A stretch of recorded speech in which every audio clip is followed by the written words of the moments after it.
মাসির বাড়ি থেকে ফিরে এসে দেখি ঘরটা কিরম অগোছালো, তো সেটা পরিষ্কার করার দায়িত্বটাও আমার। নমস্কার বন্ধুরা, আশা করি সবাই ভালো আছো।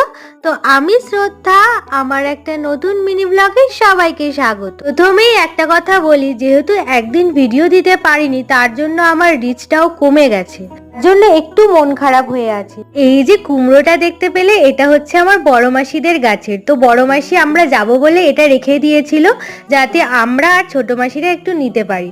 তো তারপরে বাবা নিয়ে এসেছিল চিংড়ি মাছ, তো সেই চিংড়ি মাছটা ভালো করে ধুয়ে নিয়েছি। আর ছাদে গিয়েছিলাম আর নারকেল গাছের কাঠি একটা নিয়ে চলে এসেছেন, তো সেই কাঠিগুলো ভালো করে চিংড়ি মাছটার ভিতরে ঢুকিয়ে দিয়েছি, ভালো করে ভেজে নিয়েছি। তো যেটা মনে এসছে সেটাই করেছি, খেতেও প্রায় ভালোই হয়েছিল। আর মা করেছিল চিংড়ি মাছ আর পুঁই শাক দিয়ে চচ্চড়ি। ভিডিওটা ভালো লাগলে অবশ্যই লাইক, কমেন্ট, শেয়ার আর সাবস্ক্রাইব করো। আর রাতে না 3টে ডিম সিদ্ধ করেছিলাম, তো দেখতে